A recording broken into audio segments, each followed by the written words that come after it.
The grand concert hall in Vienna stood like a palace of music, its golden lights spilling onto the wet cobblestone streets. Inside, the air always smelled of old wood polish, and that particular scent that comes from centuries of music soaking into the walls. This was the concert house where the greatest musicians in history had once performed, where Mozart's ghost was said to wander the balconies, and where dreams either came true or shattered into a million pieces. On this chilly October evening in 2018, the hall was nearly empty. Only 2 people remained as the clock struck 9. One was Elena Richter, a 23-year-old violinist whose name was starting to appear in all the important music magazines. The other was Viktor Novak, the evening janitor who most people forgot was even there. Elena stood in the center of the stage, her violin catching the spotlight as she played the same passage over and over again. Her frustration grew with each attempt. The Brahms violin sonata was supposed to be perfect for her engagement party next week, but something was wrong. The notes were all correct, the timing was precise, but the soul of the music seemed to slip through her fingers like water. She stopped mid-phrase and let out a sigh that echoed through the empty seats. Her father had chosen this piece specifically because it would showcase both her talent and her fiancé's piano skills. Well, that was the theory anyway. Her fiancé, Dmitri Steinberg, had left an hour ago, claiming he had an important business call. Elena knew better. He was probably at the wine bar around the corner, charming investors for his family's musical instrument company. Dmitri was many things: handsome, wealthy, well-connected, but passionate about music wasn't one of them. He played the piano like someone reading a grocery list, hitting all the right items but with absolutely no feeling. From the shadows near the back exit, Victor pushed his cleaning cart slowly across the marble floor. The wheels squeaked softly, a lonely sound in the vast space. He wore the same gray uniform he'd worn for the past 20 years, the name Victor stitched in fading white thread above the pocket. His shoulders were slightly hunched from years of mopping and scrubbing, and his gray hair was always neatly combed despite the late hour. Most people didn't even look at him directly. He was just part of the building, like the velvet curtains or the carved pillars. When wealthy patrons passed him in the hallways, their eyes would slide right over him as if he were invisible. He'd grown used to it over the years. In fact, he preferred it that way. Elena knew he was there, of course. She'd seen him every evening for the past 3 years, always arriving at 7:30 sharp, always working in the same methodical pattern. First the lobby, then the balconies, then the stage area, and finally the backstage rooms. She'd never really spoken to him beyond an occasional good evening or, excuse me. His German was heavily accented with Czech, and he seemed to struggle with even simple sentences. Tonight, she barely noticed him at all. Her mind was spinning with worry about the upcoming performance. Her father, the famous conductor Heinrich Richter, had invited everyone who mattered in Vienna's music world. The party wasn't just to celebrate her engagement, it was to launch her into the highest circles of European classical music. Everything had to be perfect. But how could it be perfect when her piano partner played with all the emotion of a metronome? She raised her violin again and began the opening movement. The melody started sweet and gentle like a conversation between lovers, but as she played, she imagined Dmitri's mechanical response, and her heart sank. She could already see the polite smiles of the audience, hear the lukewarm applause. They would clap because of who her father was, not because the music moved them. Victor paused in his sweeping to listen. He always paused when she reached this part. His fingers twitched slightly at his sides, following a pattern only he could see. In the dim light, nobody would notice the way his whole body seemed to lean toward the music, or how his eyes closed for just a moment, as if the melody caused him physical pain. Elena's bow slipped, creating a harsh scratch across the strings. She cursed under her breath, something her mother would have been horrified to hear. But her mother had been gone for 5 years now, taken by cancer when Elena was just 18. Since then, her father had managed every aspect of her career, with military precision. The right teachers, the right venues, the right connections, and now the right husband. Dmitri was perfect on paper. His family owned the largest musical instrument company in Central Europe. He had studied at all the best schools. He looked good in photographs. Their wedding would be in all the society pages. Her father reminded her constantly how lucky she was. But late at night, when she was alone with her violin, Elena wondered if this was all there was. Was she destined to spend her life playing beautiful music with someone who didn't understand why it was beautiful? Victor moved closer to the stage, dragging his mop bucket with him. The overhead lights made the soapy water gleam like liquid, silver.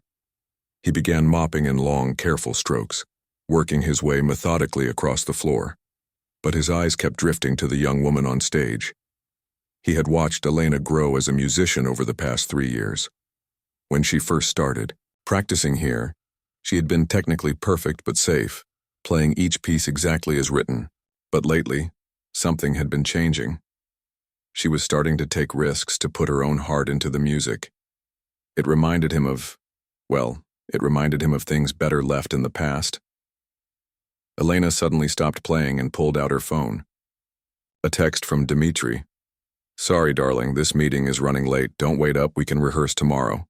Tomorrow. Always tomorrow. She wanted to throw her phone across the hall but settled for shoving it back in her pocket with perhaps more force than necessary. When she looked up, she caught Victor watching her. "Sorry," he said in his thick accent, immediately looking away. I clean other room." "No, it's fine," Elena said, surprising herself.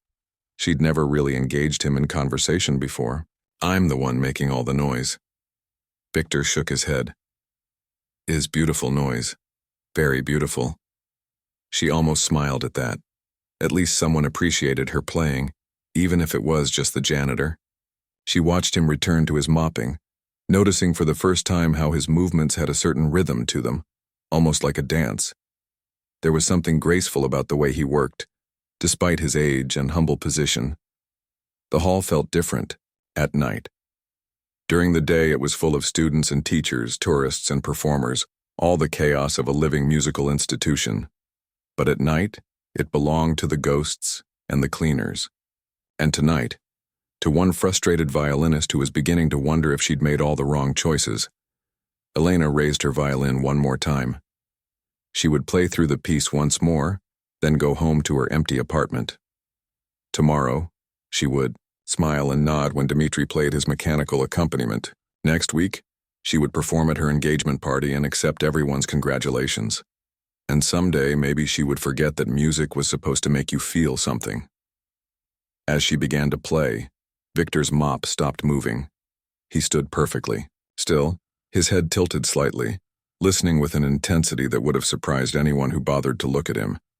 But no one was looking. No one ever did. In just a few days, that would change completely, though neither of them knew it yet. 3 days passed like pages turning in a book nobody wanted to read.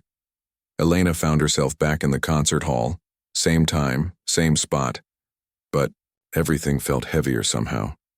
The engagement party was now only 4 days away, and the pressure was crushing her from all sides.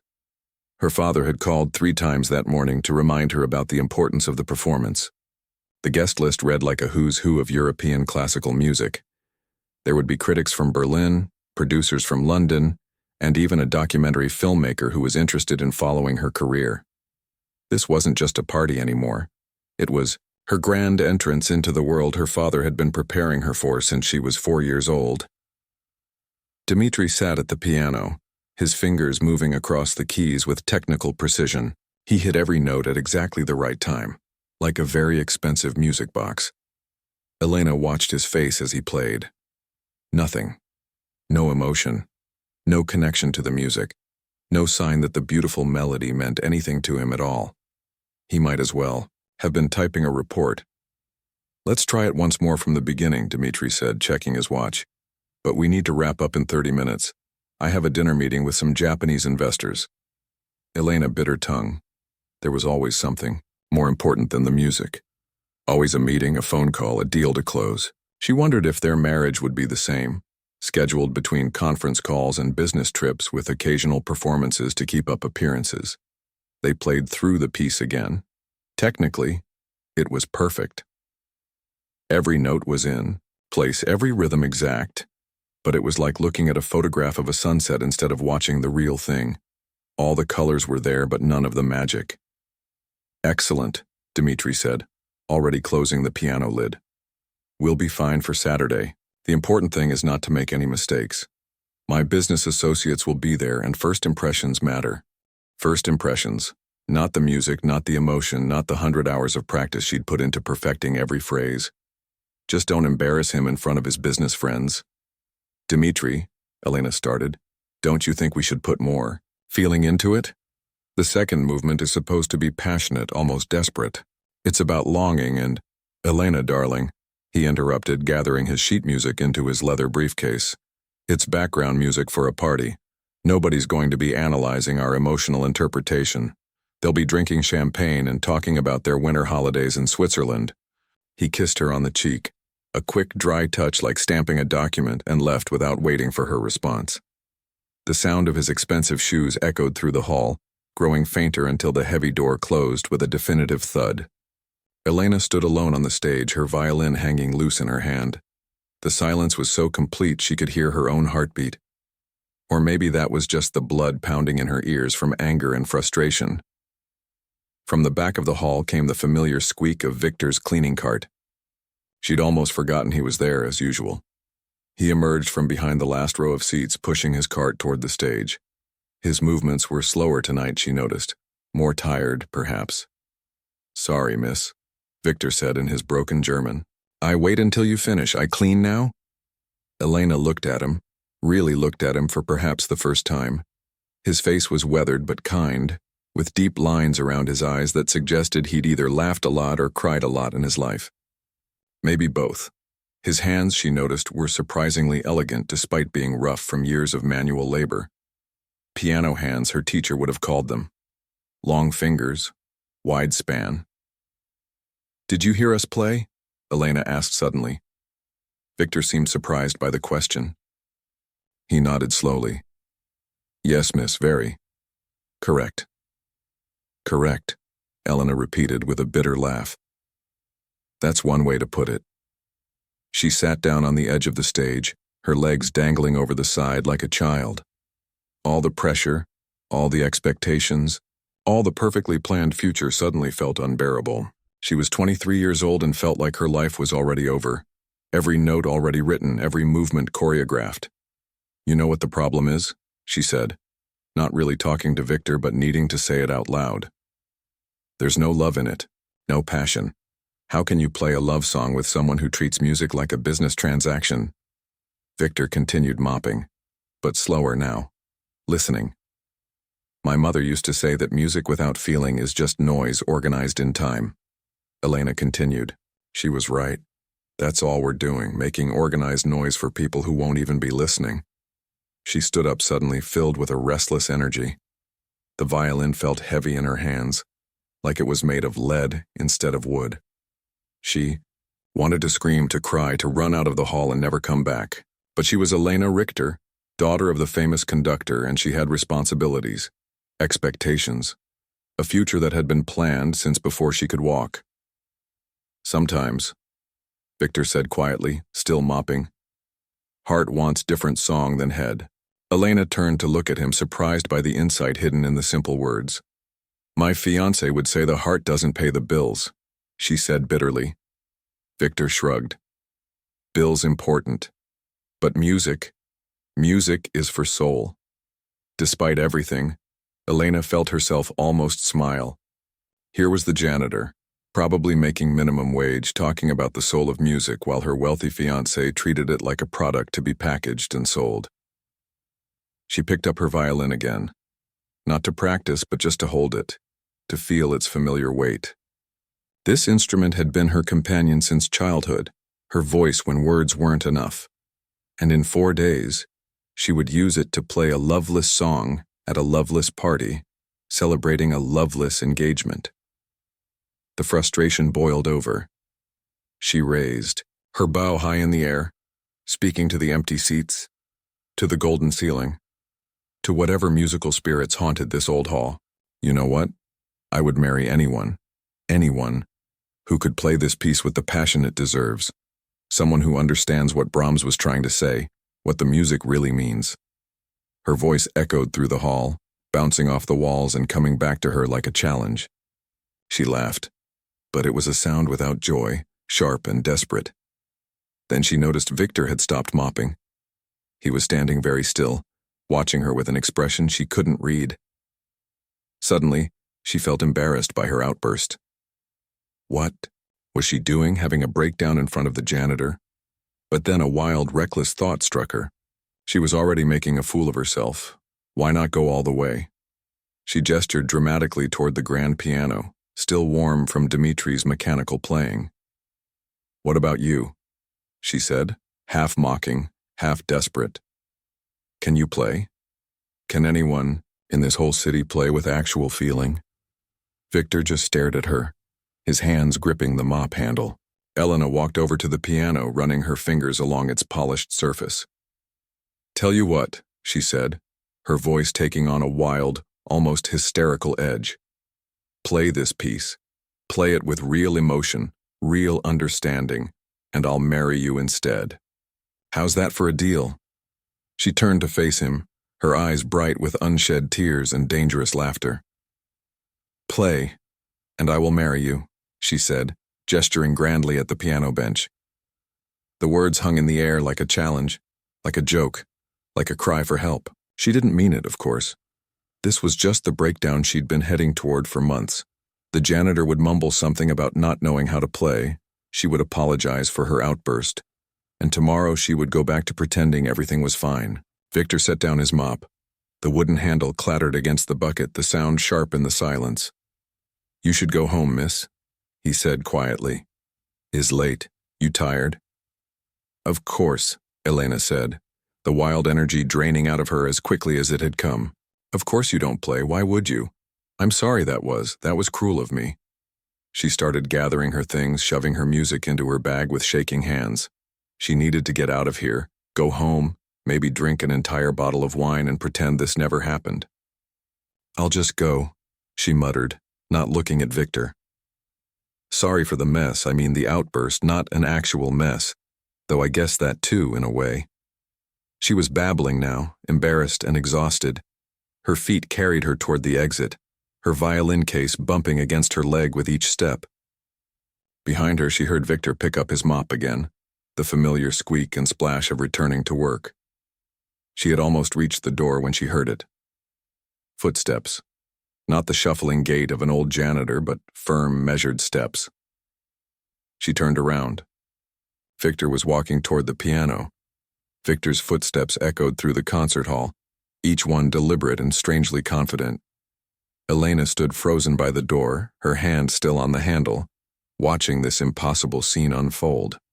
The old janitor she'd seen every night for 3 years was walking toward the piano with a completely different bearing. His shoulders were straighter. His shuffling gait had disappeared. "What are you doing?" Elena asked, her voice barely above a whisper. Victor didn't answer. He reached the piano and stood beside it for a moment, just looking at it the way someone might look at an old friend they hadn't seen in years. His hand hovered over the polished black surface, not quite touching, as if he was afraid it might disappear. Elena let go of the door handle and took a few steps back into the hall. This was absurd. The janitor was going to sit at the piano and embarrass himself, and she would feel even worse for putting him in this position. She should stop him, apologize again and leave. But she didn't move. Victor pulled out the piano bench with practiced ease. The way he adjusted its height, the way he positioned it at exactly the right distance from the keys. These weren't the movements of someone unfamiliar with the instrument. He sat down slowly, his back straight, and placed his hands in his lap. For a long moment, he just sat there, breathing. Elena could see his chest rising and falling, could see him gathering something inside himself, like a deep-sea diver preparing to plunge into dark water.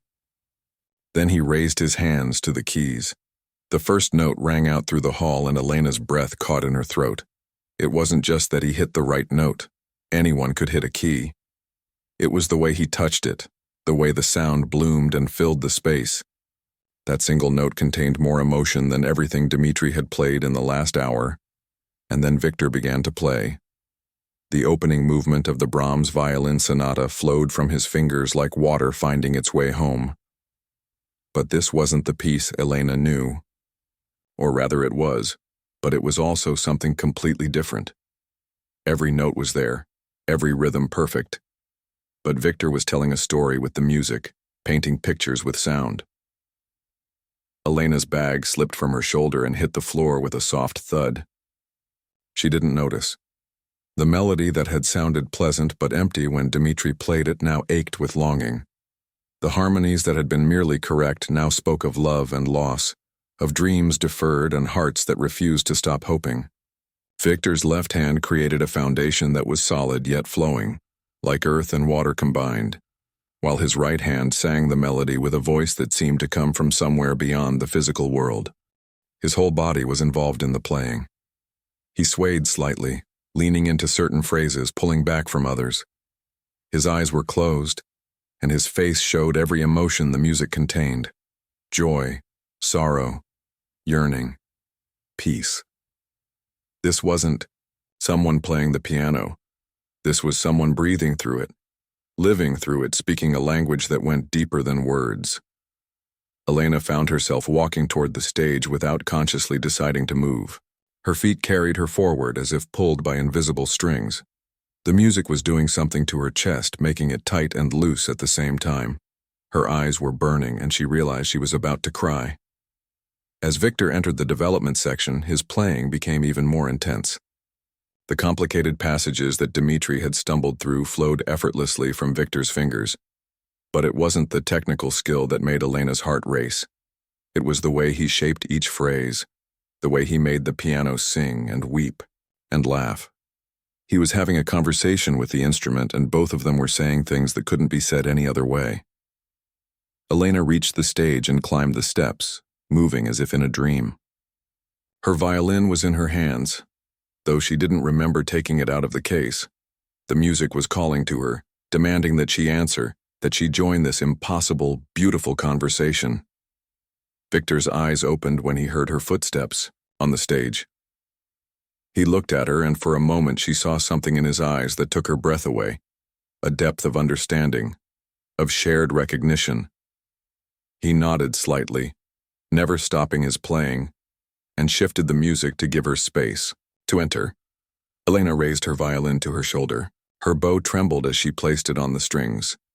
Then she began to play. If Victor's piano had been water, her violin was fire. If his was earth, hers was air. They circled each other musically, sometimes coming together in perfect harmony, sometimes pulling apart to explore their own paths, but always connected by an invisible thread of understanding. This was what the piece was supposed to be. This was what Brahms had heard in his head when he wrote it. Not two musicians playing notes on a page, but two souls speaking to each other through sound, saying things that had no words in any language except music. Elena found herself playing passages she'd practiced 1,000 times as if she'd never played them before. Every note felt new, felt necessary, felt like it was being born in that moment just for this purpose.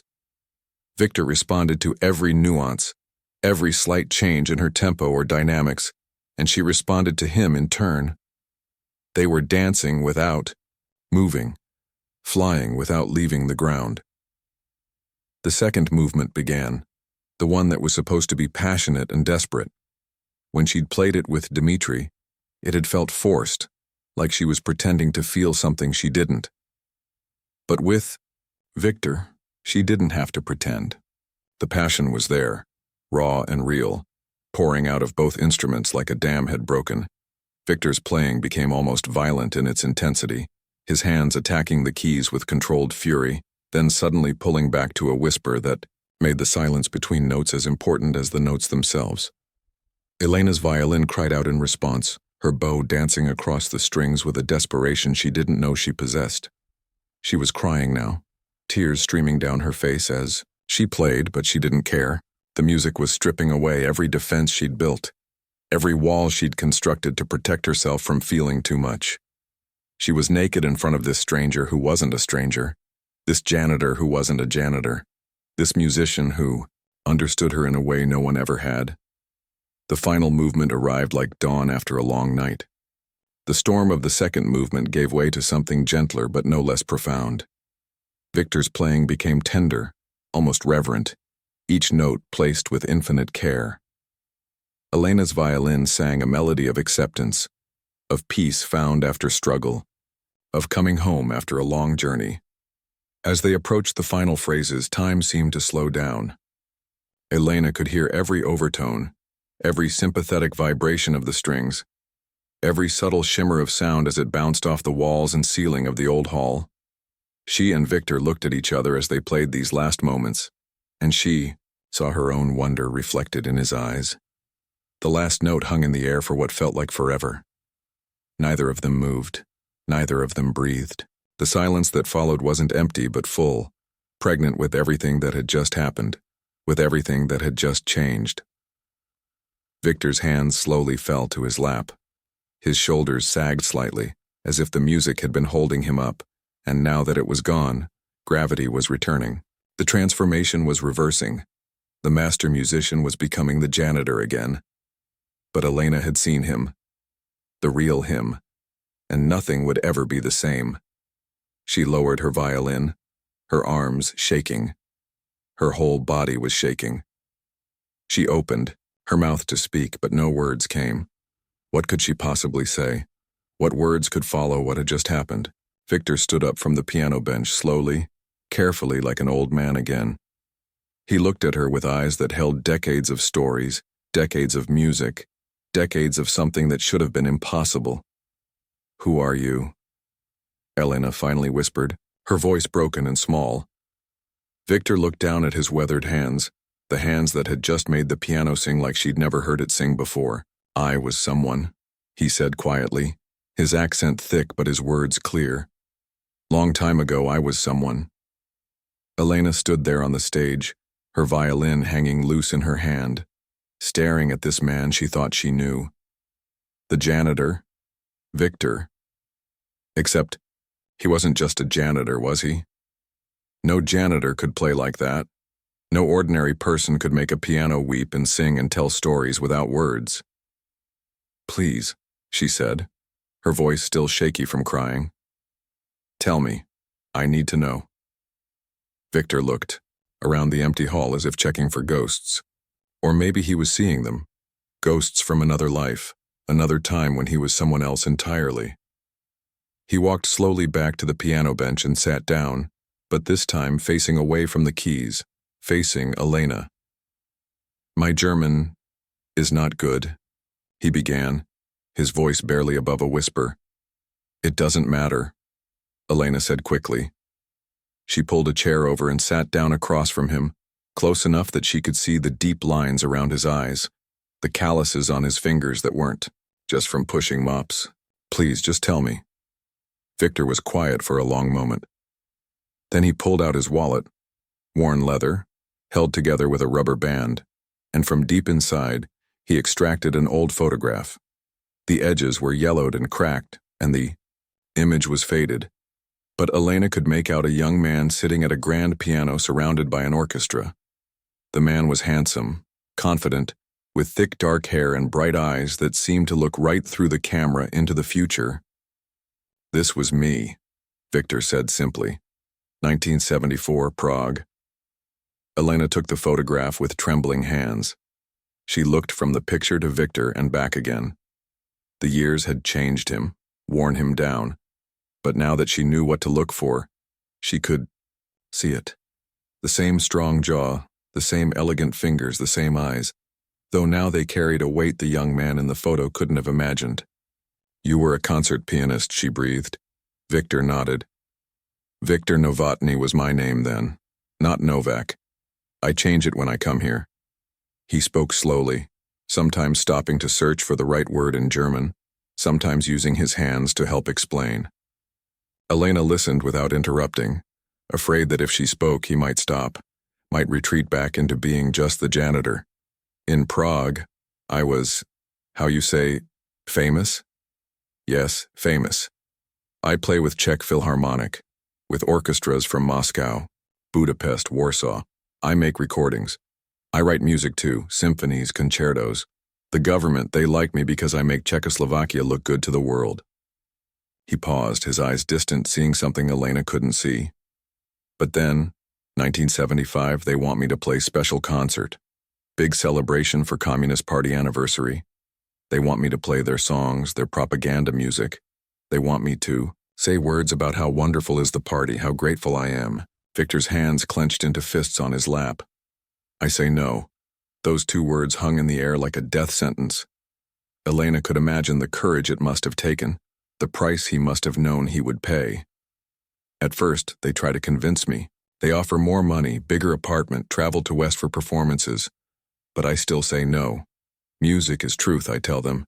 Music is freedom. I cannot make it lie. He laughed, but it was a sound without any joy. They don't like this answer. First, they cancel my concerts. Then they take away my position at the conservatory where I teach. Then they remove my recordings from the stores, from the radio. Is like I never existed.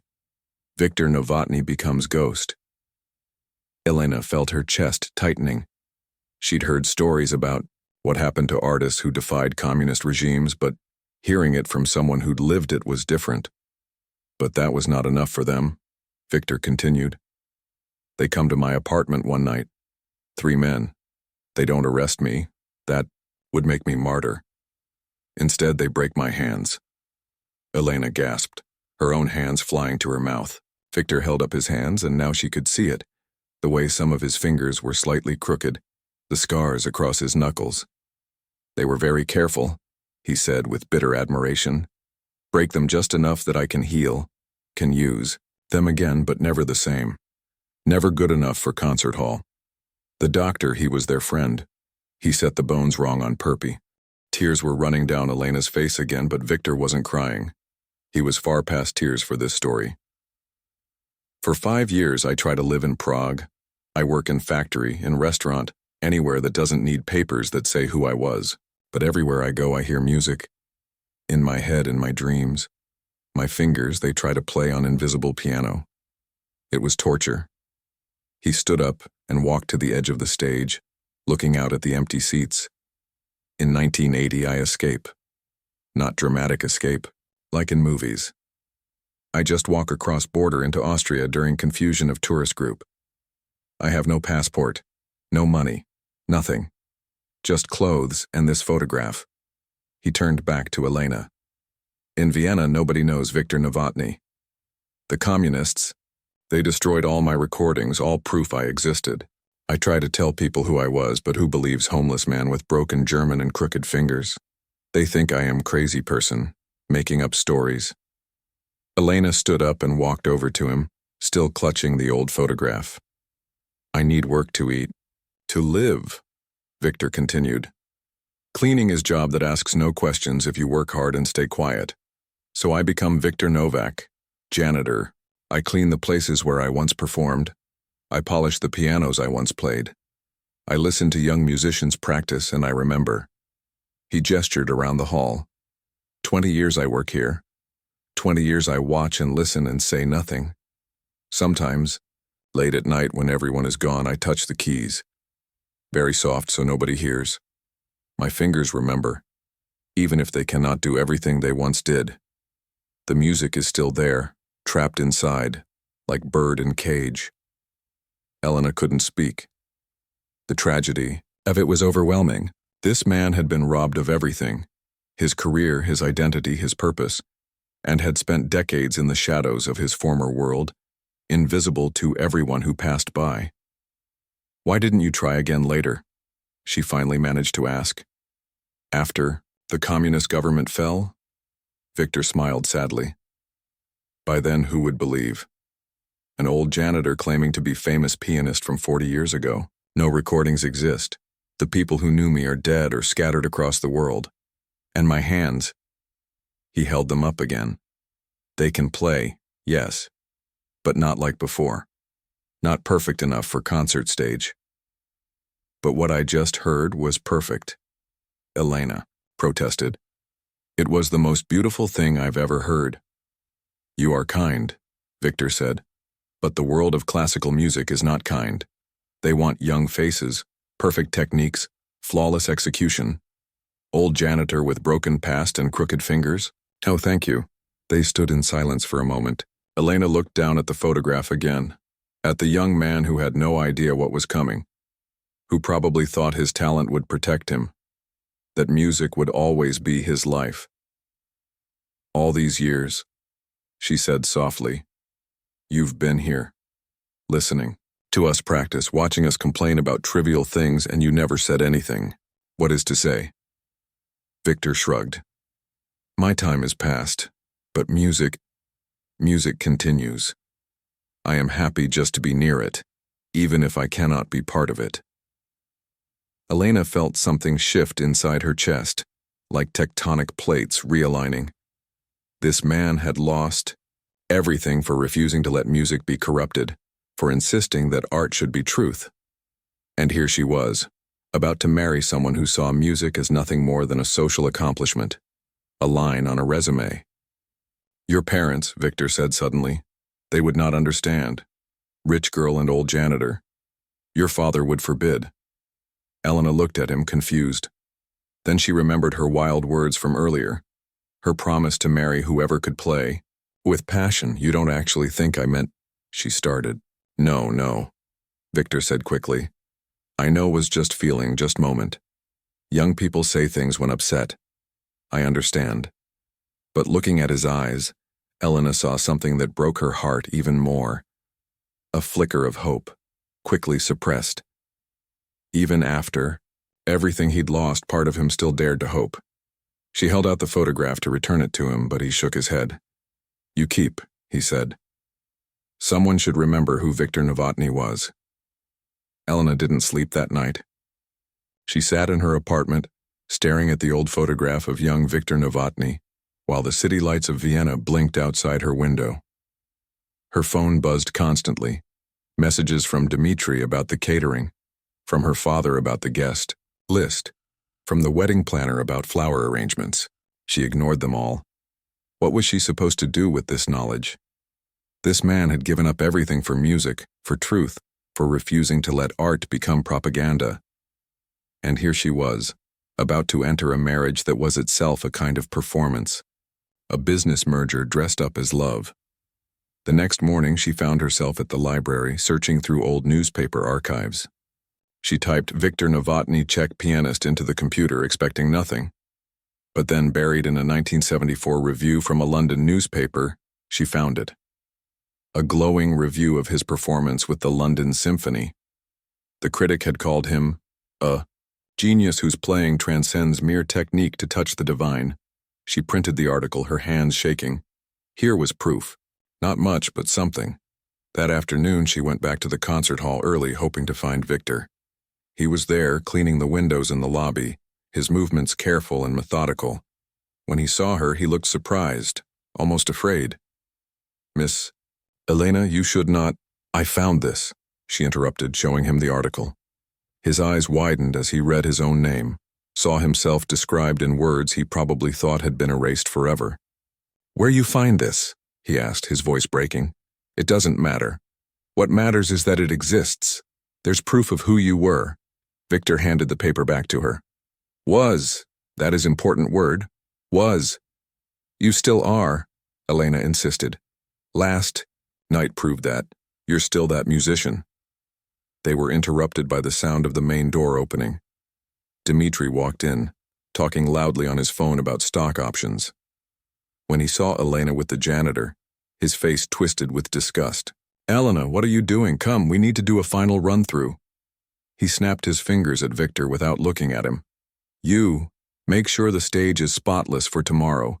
Important people will be here. Victor lowered his head and shuffled away, becoming invisible again. Elena watched him go, anger burning in her chest. The rehearsal with Dmitri was worse than ever. Now that she'd experienced what the music could be with Victor, playing it with Dmitri felt like a betrayal. Every note was wrong, even when it was right. You're distracted, Dmitri said, annoyed. The party is tomorrow. Focus. That night, Elena made her decision. The next evening, the concert hall filled with Vienna's elite. Her father had outdone himself. There were reporters from classical music magazines, directors of major orchestras, influential patrons of the arts. Everyone who mattered was there, champagne glasses in hand, designer dresses rustling, expensive cologne mixing with the scent of catered hors d'oeuvres. Elena stood beside Dmitri on the stage, wearing the white dress her father had chosen. She looked like a bride already, which was probably the point. Her father gave a speech about the bright future ahead, about the joining of two great musical families. People applauded politely. And now, her father announced, Elena and Dmitri will perform the Brahms Violin Sonata, a preview of the many beautiful collaborations to come. Dmitri sat at the piano, adjusting his cufflinks, ready to begin his mechanical performance. But Elena didn't raise her violin. Actually, she said, her voice carrying through the microphone, I'd like to make a small change. Her father's face darkened. This wasn't part of the plan. There's someone else who should play this piece, Elena continued, her heart pounding, so hard she was sure everyone could hear it. Someone who understands what Brahms meant when he wrote it. She looked toward the back of the hall, where she knew Victor would be, watching from the shadows as always. Victor, would you please come play? A murmur ran through the crowd. Who was Victor? Heads turned looking for this mystery person. From behind the last row of seats, Victor emerged in his janitor's uniform. He hadn't expected this. His face was pale, his hands shaking. The murmur turned into shocked whispers. The janitor? Was this some kind of joke? Elena, her father hissed. What are you doing? But Elena kept her eyes on Victor. Please, she said into the microphone. Trust me. Victor walked slowly down the aisle. Every eye was on him. Some people laughed nervously. Others looked offended. Dmitri stood up from the piano bench, his face red with humiliation and anger. This is ridiculous, he said. This man is a janitor. This man, Elena said clearly, is Victor Novotny. She held up the old photograph in the newspaper article. He was one of the greatest pianists of his generation, until the Czech communist regime destroyed his career for refusing to play propaganda.